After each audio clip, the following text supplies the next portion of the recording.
Hello दोस्तों, राजस्थान के culture के अंदर हम एक नया टॉपिक शुरू करने जा रहे हैं आज।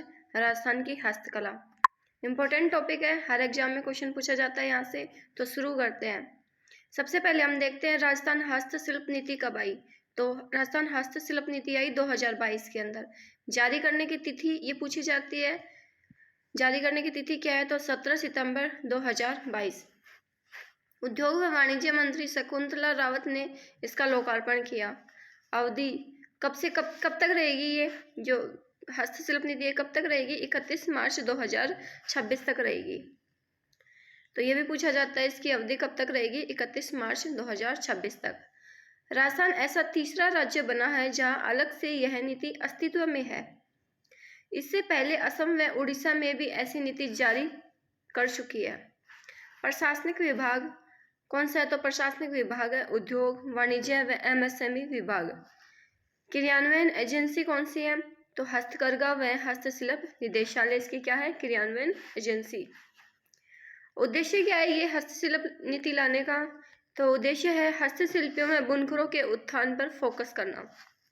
5 वर्षों में 50,000 नए रोजगार हस्तशिल्प के क्षेत्र में लाना इसका क्या है? उद्देश्य है। तो ये ध्यान रखना, 5 वर्षों में कितने नए रोजगार लाना? 50,000 नए रोजगार लाना। हस्तशिल्पियों व बुनकरों को तकनीकी उन्नयन, विपणन में सहयोग, वित्तीय सहायता और सामाजिक सुरक्षा दी जाएगी। विलुप्त होती परंपरागत हस्तकलाओं को पुनर्जीवित करना। हस्तशिल्पी व हस्तकरघा निदेशालय की स्थापना उद्योग व वाणिज्य विभाग के अधीन होगी। प्रमुख प्रावधान क्या है इस नीति को लाने का? तो राज्य स्तरीय व राष्ट्रीय स्तरीय पुरस्कार प्राप्त दस्तकारों एवं बुनकारों के बच्चों को मान्यता प्राप्त हस्तशिल्प संस्थान के हस्तशिल्प एवं टेक्सटाइल विषयों में शिक्षा हेतु छात्रवृत्ति दी जाएगी। प्रत्येक वर्ष दिसंबर में राष्ट्रीय स्तर का हस्तशिल्प सप्ताह का आयोजन राजस्थान हाट जयपुर में किया जाएगा। कहाँ किया जाएगा? राजस्थान हाट जयपुर के अंदर, जिसमें राज्य की प्रमुख शिल्प कलाओं के साथ साथ देश के अन्य राज्यों की प्रमुख शिल्प कलाओं का प्रदर्शन राष्ट्रीय व अंतर्राष्ट्रीय स्तर पर किया जाएगा। राष्ट्रीय व अंतर्राष्ट्रीय स्तर के सेमिनार, क्रेता विक्रेता सम्मेलन का आयोजन भी किया जाएगा। अगला इसका क्या प्रावधान है? क्लस्टर्स या क्राफ्ट विलेज में आधारभूत सुविधाओं का विकास करना। 18 से 50 वर्ष की आयु के दस्तकारों एवं बुनकरों हस्तशिल्प व हस्तकरघा क्लस्टर्स के लिए समूह विमांगी सुविधाएं उपलब्ध करवाई जाएंगी। ये इसके प्रमुख प्रावधान है राजस्थान हस्तशिल्प नीति को लाने का। अगला क्या है? हस्तशिल्प व हस्तकरघा निदेशालय जो स्थापित होगा वह निम्न कार्य करेगा। तो कौन कौन से कार्य करेगा? पैकेजिंग व लेबलिंग हेतु Indian institute of packaging Mumbai के साथ समन्वय करेगा। हस्तशिल्प उत्पादों का डिजिटल व ई प्लेटफॉर्म के माध्यम से प्रचार प्रसार करेगा। निदेशालय भारतीय शिल्प संस्थान IICD, NIFT का जोधपुर के अंदर, NID Kumarappa national handmade paper institute जो कहाँ है? हैंडमेड पेपर इंस्टीट्यूट कहाँ है? सांगानेर जयपुर व अन्य संबंधित संस्थानों के माध्यम से प्रशिक्षण को प्रोत्साहन देना। हैंडीक्राफ्ट डिजाइन सेंटर ये पूछा जाता है, हैंडीक्राफ्ट डिजाइन सेंटर कहाँ है? तो हैंडीक्राफ्ट डिजाइन सेंटर जोधपुर के अंदर स्थित है। जो हैंडीक्राफ्ट संघ राज्य सरकार अथवा भारत सरकार की एजेंसी के माध्यम से स्थापित किया जाएगा। तो हैंडीक्राफ्ट डिजाइन सेंटर कहाँ है? इसमें यही इंपॉर्टेंट बनता है। तो हैंडीक्राफ्ट डिजाइन सेंटर है जोधपुर के अंदर। फिर है हैंडीक्राफ्ट पार्क, रिक्को के द्वारा विकसित होंगे। हस्तशिल्प म्यूजियम तो उद्योग एवं वाणिज्य विभाग के अधीन उद्यम प्रोत्साहन संस्थान के राजस्थान हाट जल महल जयपुर में एक हस्तशिल्प म्यूजियम स्थापित किया जाएगा। हस्तशिल्प म्यूजियम कहाँ स्थापित किया जाएगा? जल महल जयपुर के अंदर। इसके अतिरिक्त राज्य के 13 जिलों में स्थित शहरी व ग्रामीण हाटों तो कौन कौन से जिलों में स्थित है? जोधपुर, बीकानेर, जैसलमेर, उदयपुर, कोटा, सीकर, झुंझुनू, दौसा, भरतपुर, नाथद्वारा, राजसमंद, अजमेर, भीलवाड़ा, चित्तौड़गढ़ में भी लघु हस्तशिल्प म्यूजियम स्थापित किए जाएंगे। तो कितने जिलों में हस्तशिल्प म्यूजियम स्थापित किए जाएंगे? 13 जिलों के अंदर। फिर आता है हस्तशिल्प डिजाइन बैंक। तो हस्तशिल्प डिजाइन बैंक कहाँ स्थापित किया गया? जयपुर के अंदर। राजस्थान के सभी प्रमुख शिल्पों के डिजाइनों को इलेक्ट्रॉनिक फोरम में संग्रहित करने के उद्देश्य से राजस्थान हाट जयपुर में इस बैंक की स्थापना की जाएगी। कहाँ की जाएगी? तो जयपुर के अंदर। फिर आगे है वित्तीय प्रोत्साहन। हस्तशिल्प क्षेत्र के दस्तकारों को 3 लाख के ऋण पर 100% अनुदान मिलेगा। क्या मिलेगा? जो दस्तकार हैं हस्तशिल्प क्षेत्र के अंदर, उनको 3 लाख के ऋण पर 100% का अनुदान दिया जाएगा। राज्य के प्रत्येक जिले में ओडीओपी की फुल फॉर्म क्या आती है? 1 डिस्ट्रिक्ट 1 प्रोडक्ट योजना के अंतर्गत कम से कम एक हस्तशिल्प उत्पाद को चिन्हित किया जाएगा। राज्य के 14 जिलों में ग्रामीण हाट या शहरी हाट का संचालन किया जा रहा है, जिन्हें हैंडीक्राफ्ट सर्किट में शामिल कर प्रचार प्रसार किया जाएगा। इसके अलावा पर्यटकों तथा हस्तशिल्प विकास की भावनाओं को देखते हुए जयपुर में आदर्श हस्तशिल्प केंद्र स्थापित होगा। तो आदर्श हस्तशिल्प केंद्र कहाँ स्थापित होगा? जयपुर के अंदर। हस्तकलाओं पर तैयार कॉफी टेबल बुक। तो और ये कॉफी टेबल बुक राजस्थानी कारीगर का विमोचन भी 17 दिसंबर 2022 को किया जाएगा। कब किया जाएगा? 17 दिसंबर 2022 को किया गया है।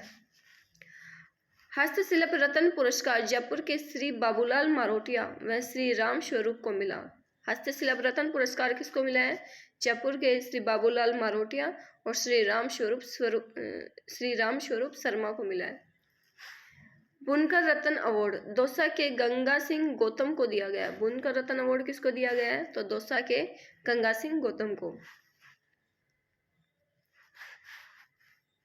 अब आगे है राजस्थान हस्तशिल्प नीति 2022 के पुरस्कार व सम्मान। पुरस्कार चयन समिति कौन कौन सी थी? तो उद्योग व वाणिज्य विभाग के अधिकारी, तकनीकी विशेषज्ञ और राष्ट्रीय स्तर पर पुरस्कृत दस्तकार। राज्य स्तर पर पुरस्कार किस किस को मिलेगा? सर्वश्रेष्ठ युवा हस्तशिल्पी को मिलेगा, जिसकी आयु 35 वर्ष तक की हो, उसको क्या मिलेगा? सर्वश्रेष्ठ युवा हस्तशिल्पी पुरस्कार मिलेगा।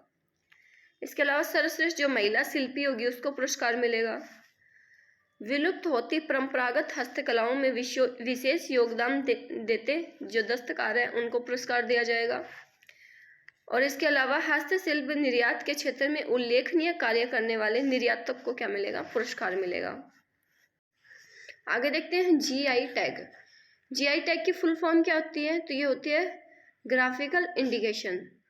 किसी भी उत्पाद के लिए एक चिन्ह होता है जिसमें उसकी भौगोलिक उत्पत्ति, विशेष गुणवत्ता, विशेष पहचान दर्शाई जाती है, उसको क्या बोलते हैं? जीआई टैग बोलते हैं। भारत में भौगोलिक संकेतक अधिनियम 1999 के तहत जीआई टैग प्रदान किए गए हैं। कौन से अधिनियम के तहत? 1999 के तहत जीआई टैग प्रदान किए गए हैं। 2003 में यह लागू हुआ था। तो जीआई टैग प्रदान करना कब लागू हुआ था? 2003 के अंदर। इसमें 2 तरह के उत्पाद आते हैं। ऐसे उत्पाद जो उस वस्तु के उद्गम स्थान को बताते हैं। एक तो जो उस वस्तु के उद्गम स्थान को बताते हैं, जैसे दार्जिलिंग चाय, और ऐसे उत्पाद जो गैर भौगोलिक पारंपरिक नाम अर्थात उत्पाद किसी क्षेत्र से संबंधित हो, जैसे ब्लू पोट्री। ब्लू पोट्री कहाँ की है? जयपुर की। भारत का पहला जीआई टैग दार्जिलिंग चाय को 2004 में मिला है। भारत का पहला जीआई टैग किसको मिला है? तो दार्जिलिंग चाय को मिला है 2004 के अंदर। अब राजस्थान में देखते हैं कि राजस्थान में अब तक प्राप्त जीआई टैग वर्तमान में कितने जीआई टैग मिल गए हैं? तो 22 वस्तुओं को जीआई टैग दिया गया है, जिसके अंदर हम देखेंगे हस्तशिल्प, खाद्य वस्तुएं और प्राकृतिक वस्तुओं के अंदर किस किस को मिला है। हस्तशिल्प के अंदर अगर हम देखें तो बगरू हैंडक्राफ्ट प्रिंटिंग को मिला है, जो जयपुर की है। ब्लू पोट्री को मिला है 2006 के अंदर। इसके बाद में इसकी ब्लू पोट्री लोगो को भी क्या मिला है? जीआई टैग मिला है। तो ब्लू पोट्री और ब्लू पोट्री लोगो दोनों को जीआई टैग मिला है। कठपुतली का लोगो, कोटा डोरिया, सबसे पहले जीआई टैग किसको मिला था? तो राजस्थान के अंदर सबसे पहले जीआई टैग मिला कोटा डोरिया को। फिर 2005 के अंदर कोटा डोरिया लोगो को मिला है जीआई टैग। ठीक है। इधर अगर हम खाद्य वस्तुओं के अंदर देखिए तो खाद्य वस्तुओं में बीकानेरी भुजिया, जो बीकानेर के प्रसिद्ध है, उसको जीआई टैग मिला है। प्राकृतिक वस्तु के अंदर हम देखें तो मकराना मार्बल, सोजत मेहंदी, और सोजत मेहंदी को कब मिला है? 2021 के अंदर मिला है, सितंबर 2021 में सोजत मेहंदी को जीआई टैग मिला है। आगे अब हम देखें हस्तशिल्प के अंदर और किस किस को मिला है, तो मोलेला क्ले आर्ट को मिला है। मोलेला क्ले आर्ट लोगो 2006 को मिला है। फिर फुलकारी, फुलकारी कहाँ की है? राजस्थान, पंजाब और हरियाणा। तो फुलकारी श्री गंगानगर, राजस्थान के कौन से स्थान को दिया गया है फुलकारी के लिए? तो श्री गंगानगर को। पोखरण पोट्री, पोखरण पोट्री को कब मिला? तो 2018 के अंदर मिला है। सांगानेरी हैंड ब्लॉक प्रिंटिंग, और इसको मिला है 2010 के अंदर। इसके अलावा थेवा कला को मिला है 2011 के अंदर जीआई टैग मिला है। इसके अलावा 2023 के अंदर 23 में किस किस को जीआई टैग मिला है? तो 2023 में मिला है जोधपुरी बंदेज। किसको मिला है? एक तो मिला है जोधपुरी बंदेज को, फिर एक किसको मिला है? तो एक मिला है कोफ्तगिरी को, कोफ्तगिरी को मिला है 2023 के अंदर मिला है जोधपुरी बंदेज, कोफ्तगिरी और उस्ता कला। उस्ता कला कहाँ की है? तो उस्ता कला बीकानेर की है। इन तीनों को 2023 के अंदर मिला है। और अब वर्तमान में जो सांगरी है, जो हमें खेचड़ी वृक्ष से मिलती है, उसको भी जीआई टैग दे दिया गया है। तो अब कुल मिलाकर जीआई टैग मिलने वाली कितनी वस्तुएं हो गई हैं? तो कुल टोटल 22 वस्तुओं को क्या दे दिया गया है? जीआई टैग दे दिया गया है। आगे देखते हैं राष्ट्रीय हथकरघा दिवस। तो प्रतिवर्ष कब मनाया जाता है? 7 अगस्त को राष्ट्रीय हथकरघा दिवस मनाया जाता है। पहली बार 2015 में चेन्नई में मनाया गया। पहली बार हस्तकरघा दिवस कब मनाया? 2015 में चेन्नई के अंदर मनाया गया है। राजस्थान औद्योगिक नीति 1998 में हस्तकला उद्योग को विशेष महत्व दिया गया है। हस्तकला उद्योग को विशेष महत्व दिया गया है। राजस्थान के 3 शिल्प ग्राम आते हैं, कौन कौन से हैं? तो एक तो पाल जोधपुर, हवाला उदयपुर और जवाहर केंद्र जयपुर। और इसके वास्तुकार कौन है? Charles Korea. तो ये 3 शिल्पग्राम आते हैं, तीनों इंपॉर्टेंट है। ये पाल जोधपुर, हवाला उदयपुर और जवाहर केंद्र जयपुर। ये तीनों शिल्पग्राम राजस्थान की औद्योगिक नीति 1991 के तहत बने हैं। राजस्थान में हस्तशिल्प का प्रमुख केंद्र बोरानाडा जोधपुर है। हस्तशिल्प का प्रमुख केंद्र कहाँ है? तो राजस्थान में हस्तशिल्प का प्रमुख केंद्र है बोरानाडा जोधपुर। आदिवासी हस्तशिल्प प्रशिक्षण केंद्र कहाँ बना है? तो आदिवासी हस्तशिल्प प्रशिक्षण केंद्र बना है उमरगांव बूंदी में, जो दरी बुनाई का कार्य करते हैं। सीसारामा गांव उदयपुर, जो फर्नीचर का काम करते हैं। इसके अलावा धरियाबाद प्रतापगढ़ व बासी गांव, जो बासी कहाँ है? चित्तौड़गढ़ के अंदर, उनको मिला है दरी बुनाई के लिए। तो ये क्या है? आदिवासी हस्तशिल्प प्रशिक्षण केंद्र हैं। उमरगांव बूंदी, सीसारामा गांव उदयपुर और धरियाबाद गांव प्रतापगढ़ और बासी गांव चित्तौड़गढ़। यूएनडीपी व खाद्य ग्रामोद्योग आयोग के संयुक्त प्रयासों से कुमारपा राष्ट्रीय संस्थान की स्थापना कहाँ की गई है? तो कुमारपा राष्ट्रीय संस्थान की स्थापना की गई है सांगानेर जयपुर के अंदर। वुड सीजनिंग प्लांट कहाँ है? पालगांव जोधपुर व बोरानाडा जोधपुर में स्थापित किए गए हैं। तो वुड सीजनिंग प्लांट अगर पूछा जाए तो कहाँ स्थापित किए गए हैं? पालगांव जोधपुर और बोरानाडा जोधपुर में स्थापित किए गए हैं। राजस्थान में हस्तकला का तीर्थ किसे कहते हैं? तो हस्तकला का तीर्थ कहते हैं जयपुर को। और राजस्थान में हस्तकला की आत्मा किसे कहते हैं? आत्मा कहा जाती है मीनाकारी की, मीनाकारी को। कसीदाकारी प्रशिक्षण केंद्र, कसीदाकारी प्रशिक्षण केंद्र कहाँ स्थित है? बड़ूगांव नागौर के अंदर, बड़ूगांव नागौर में। अब आते हैं प्रमुख हस्तकलाएं। सबसे पहले आती है थेवा कला, इंपॉर्टेंट है। थेवा कला कहाँ की प्रसिद्ध है? तो प्रतापगढ़ की। होती क्या है थेवा कला? कांच में सोने की कारीगरी से आभूषण बनाए जाते हैं। इसके लिए रंगीन बेल्जियम कांच का प्रयोग होता है। कैसे कांच का प्रयोग होता है? तो रंगीन बेल्जियम कांच का प्रयोग होता है। थेवा कला में कांच के बीच सोने का बारीक काम किया जाता है और यह प्रतापगढ़ की प्रसिद्ध है। तो थेवा कला में ध्यान रखना, कांच के बीच किया जाता है, सोने का काम किया जाता है, उसको कहते हैं थेवा कला। और ये प्रतापगढ़ की प्रसिद्ध है। इसके प्रवर्तक भी इम्पोर्टेंट है, नाथूराम जी सोनी इसके प्रवर्तक रहे हैं। इस कला में सोने की सीट को बार बार पीटना क्या कहलाता है? तो सोने की सीट को बार बार पीटना थेरना कहलाता है। क्या कहलाता है? थेरना कहलाता है। जस्टिन वक्की ने इस कला को अंतर्राष्ट्रीय स्तर पर लोकप्रिय किया। तो अंतर्राष्ट्रीय स्तर पर लोकप्रिय करने वाला कौन था? जस्टिन वक्की। ब्रिटेन की कला संस्कृति की पुस्तक इनसाइक्लोपीडिया ऑफ ब्रिटेनिका में राजस्थान की एकमात्र कला थेवा कला का नाम अंकित है। तो थेवा कला का नाम किसके अंदर अंकित है? ब्रिटेन की कला संस्कृति की पुस्तक है इनसाइक्लोपीडिया ऑफ ब्रिटेनिका, उसके अंदर राजस्थान की एकमात्र कला थेवा कला का नाम अंकित किया गया है। हरे रंग के अलावा अन्य रंग के कांच का प्रयोग किया जाता है और इसे आला थेवा कहते हैं। क्या कहते हैं? आला थेवा।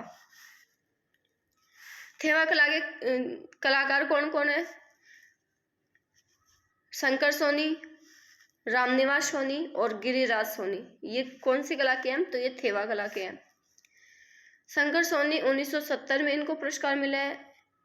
रामनिवास सोनी को 1973 और 79 के अंदर इनको सम्मानित किया गया है और गिरिराज सोनी को 2001 में सम्मानित किया गया है। गिरिराज सोनी इनके द्वारा बनाई गई 8 इंचीय थेवा प्लेट पर 15 नवंबर 2022 को भारत सरकार ने 5 रुपए का डाक टिकट जारी किया है। कब जारी किया? 15 नवंबर 2002 को किया गया 5 रुपए का डाक टिकट जारी।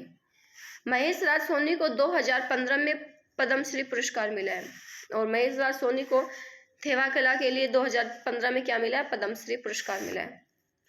3 दिसंबर 2017 को विजय कुमार सोनी राष्ट्रपति कोविंद के हाथों सम्मानित हुए हैं। कौन हुए हैं? विजय कुमार सोनी। थेवा कला के लिए राष्ट्रपति के हाथों सम्मानित हुए हैं। 29 नवंबर 2022 को राजस्थान के 5 हस्तशिल्प कलाकारों को पुरस्कार दिया गया है।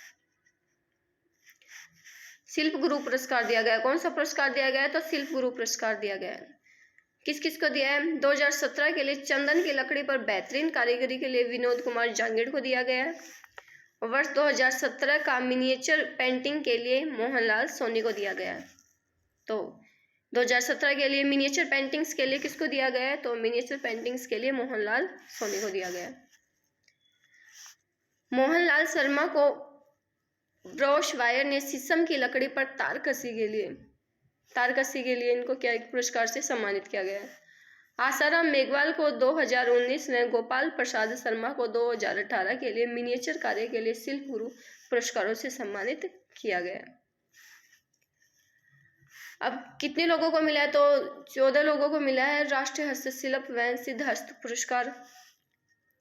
ये इधर वर्ष दिए गए हैं नाम और इधर क्षेत्र दिया गया है। तो 2017 में किसको मिला? तो 2017 में 3 को मिला है। सुनील सोनी को थेवा कला के लिए, शौकत अली को उस्ता कला के लिए, कमलेश शर्मा को लकड़ी पर तारकशी के लिए दिया गया।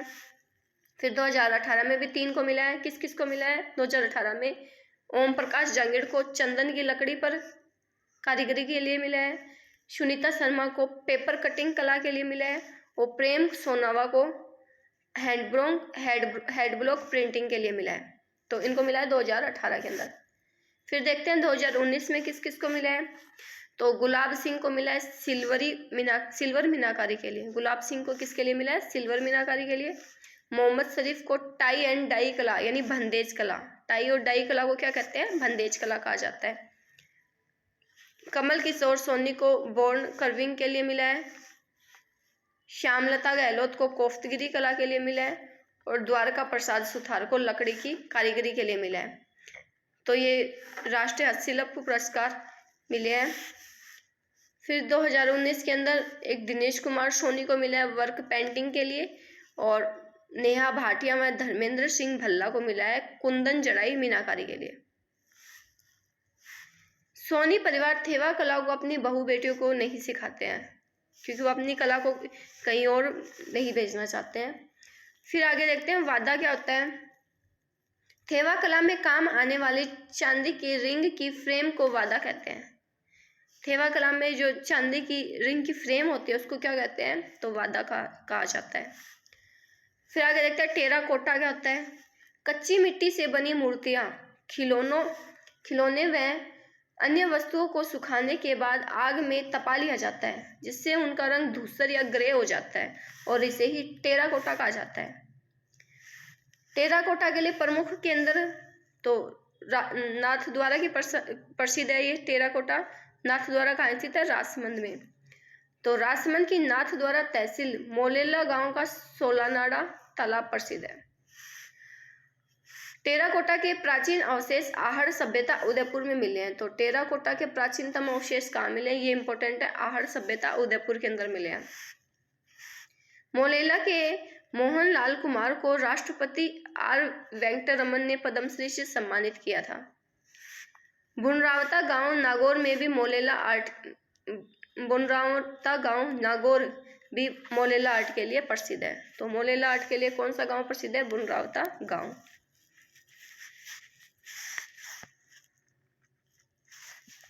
पीढ़ी व मालड़ी जाति मोलेला आर्ट के लिए प्रसिद्ध है। तो ये पूछा जा सकता है, कौन सी जाति मोलेला आर्ट के लिए प्रसिद्ध है? पीढ़ी व मालड़ी जाति मोलेला आर्ट के लिए प्रसिद्ध है। हरजी गांव जालोर में मामा जी के घोड़े बनाए जाते हैं। तो मामा जी के घोड़े कहाँ बनाए जाते हैं? तो जालोर के अंदर बनाए जाते हैं। पूछा जाता है मामा जी के घोड़े कहाँ के प्रसिद्ध है? तो जालोर के। मोलेला आर्ट पर डाक निदेशालय ने 5 रुपए का डाक टिकट जारी किया, जिसमें मिट्टी के दिए का चित्र है। किसका चित्र है? मिट्टी के दिए का चित्र है। पश्चिम राजस्थान में हरिजन जाति की महिलाओं के द्वारा मिट्टी की महलनुमा आकृति बनाई जाती है और जिसे व्हील कहते हैं। तो व्हील, ये शब्दावली के अंदर पूछा जा सकता है कि व्हील शब्द का अर्थ क्या होता है? तो व्हील होता है मिट्टी की महलनुमा आकृति होती है व्हील, जो पश्चिमी राजस्थान में बनाई जाती है हरिजन जाति की महिलाओं के द्वारा। रंग महल से श्रीमती हन्ना रेड्डी को टेराकोटा से बना एक कटोरा मिला है। तो ये यहाँ सभ्यता से एक क्वेश्चन आ गया, यहाँ पर ये सभ्यता से रिलेटेड करके इसको पूछा जा सकता है। रंग महल से टेराकोटा से बना कटोरा किसको मिला है? तो श्रीमती हन्ना रेड्डी को। या टेराकोटा से बना कटोरा कहाँ से मिला है? तो रंग महल सभ्यता से मिला है। बड़ोपल हनुमानगढ़ भी मोलेला आर्ट के लिए प्रसिद्ध है। तो ये भी इम्पोर्टेंट है। बड़ोपल हनुमानगढ़ किस कला के लिए प्रसिद्ध है? तो मोलेला आर्ट के लिए। फिर आगे हम अगली हस्तकला देखते हैं। तारकशी क्या होती है? तारकशी चांदी के बारीक तारों से निर्मित आभूषण होता है, उसको क्या बोला जाता है? तारकशी। और ये तारकशी नाथ द्वारा राजसमंद की प्रसिद्ध है। मोस्ट इंपोर्टेंट क्वेश्चन है ये। तारकशी कहाँ की प्रसिद्ध है? नाथ द्वारा राजसमंद की। नेक्स्ट आती है मीनाकारी। मीनाकारी क्या होती है? सोने के आभूषणों पर कढ़ाई करके उसमें रंग भर दिए जाते हैं। मीनाकारी के लिए काले, नीले, गहरे पीले, गुलाबी व नारंगी रंगों का प्रयोग किया जाता है। अकबर के काल में मीनाकारी पर्सिया से आमेर तथा मानसिंह प्रथम के काल में लाहौर से आमेर आई थी। तो मानसिंह प्रथम के काल में कहाँ से आई थी? लाहौर से आमेर आई थी। और अकबर के काल में अगर पूछ ले तो मीनाकारी पर्सिया से आमेर आई थी। मीनाकारी का प्रमुख केंद्र जयपुर है। मीनाकारी का जादूगर ये पूछा जाता है, मीनाकारी का जादूगर किसे कहा जाता है? तो कुदरत सिंह को कहा जाता है। मीनाकारी का जादूगर कुदरत सिंह को कहा जाता है और इनको पद्मश्री भी मिल चुका है 1998 में। अन्य मीनाकारी के अन्य कलाकार कौन से हैं? हरि सिंह, अमर सिंह, श्याम सिंह, किशन सिंह, शोभा सिंह, दुर्गा सिंह, काशीनाथ और कैलाश चंद्र, ये मीनाकारी की अन्य कलाकार है। अब आगे नोट के अंदर है, इंपॉर्टेंट है, ये पूछा जाता है चांदी पर मीनाकारी कहाँ की प्रसिद्ध है? तो चांदी पर मीनाकारी नाथ द्वारा की प्रसिद्ध है। सोने पर मीनाकारी है प्रतापगढ़ की। पीतल पर मीनाकारी जयपुर और अलवर की। संगमरमर पर मीनाकारी जयपुर की और तांबे पर मीनाकारी प्रसिद्ध है भीलवाड़ा की। कुंदन कला ये जयपुर की प्रसिद्ध है। सोने के आभूषणों पर कीमती पत्थरों का जड़ाव किया जाता है, उसे क्या कहा जाता है? कुंदन कला कहा जाता है। कोफ्तगिरी ये कहाँ की प्रसिद्ध है? तो कोफ्तगिरी है जयपुर और अलवर की। काले लोहे या अन्य किसी धातु से बनी वस्तुओं पर सोने चांदी के तारों का किया गया जड़ाव क्या कहलाता है? कोफ्तगिरी कहलाता है। और यह है कला दमिश्क से आई है। कहाँ से आई है? दमिश्क से। फिर अगली कला आती है मुरादाबादी। तो मुरादाबादी क्या होती है? इसके अंदर कला और उसके जो फेमस स्थान है वो पूछे जाते हैं, जैसे कोफ्तगिरी का जयपुर और अलवर है। कुंदन कला पूछ ले कि कुंदन कला कहाँ की प्रसिद्ध है? तो जयपुर की प्रसिद्ध है। मुरादाबादी का प्रमुख केंद्र कहाँ है? तो मुरादाबादी का प्रमुख केंद्र है जयपुर। क्या होती है मुरादाबादी? पीतल के बर्तनों पर की गई नक्काशी। तो पीतल के बर्तनों पर की गई नक्काशी क्या कहलाती है? मुरादाबादी कहलाती है। आगे देखते हैं तहनीशा। तो तहनीशा क्या होती है? यह पीतल में सोने के तारों से की गई नक्काशी होती है। पीतल में क्या होती है? सोने के तारों से की गई नक्काशी क्या कहलाती है? तहनीशा। ये भी इम्पोर्टेंट है, तहनीशा क्या होती है। और तहनीशा अलवर की तलवार जाति व उदयपुर की सिकलीगढ़ जाति प्रसिद्ध है। तो तहनीशा के लिए जब अलवर की तो तलवार जाति और उदयपुर की सिकलीगढ़ जाति प्रसिद्ध है। तो तहनीशा अलवर की प्रसिद्ध है, ठीक है, अलवर और उदयपुर की। तबक या वर्क कहाँ का प्रसिद्ध है? तो यह जयपुर के अंदर किया जाता है। क्या होता है? चांदी के पतले 6 तारों को 170 टुकड़ों में विभाजित करके हिरण की खाल में रखकर उसको कई परतों में पीटा जाता है और इसके जो कलाकार है वो पन्नीगर कहलाते हैं। तबक के कलाकार क्या कहलाते हैं? पन्नीगर। सवाई जयसिंह के समय जयपुर में शुरू हुई थी। तो किसके समय शुरू हुई थी? ये सवाई जयसिंह के समय शुरू हुई थी जयपुर के अंदर। तो ये तबक या वर्क हो गया जयपुर का। नेक्स्ट आता है बादला। क्या होता है? तो बादला होता है जिंक से निर्मित पानी की बोतल पर कपड़ा चढ़ाने की कला कहलाती है बादला। बादला क्या कहलाता है? ये इंपॉर्टेंट है। बादला सीधा सीधा पूछा जाता है, बादला क्या होता है? तो यह जिंक से निर्मित पानी की बोतल पर कपड़ा चढ़ाने की कला होती है बादला। तो आज इस वीडियो के अंदर इतना ही। नेक्स्ट हम मिलते हैं अगली वीडियो के अंदर। इसका आगे का जो भी ये ब्लू पोट्री है ये इसको कंप्लीट करेंगे। तो नेक्स्ट वीडियो के अंदर हम हस्तकला को कंप्लीट कर देंगे।